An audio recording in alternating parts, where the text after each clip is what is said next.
This is how you attach the elastic band jacket to an elastic loop.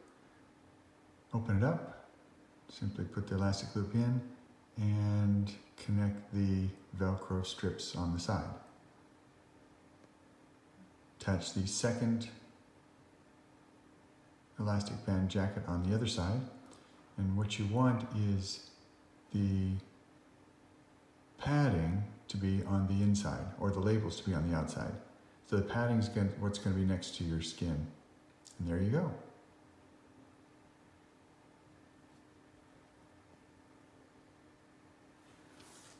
This is how you attach a monster band to the elastic band jacket.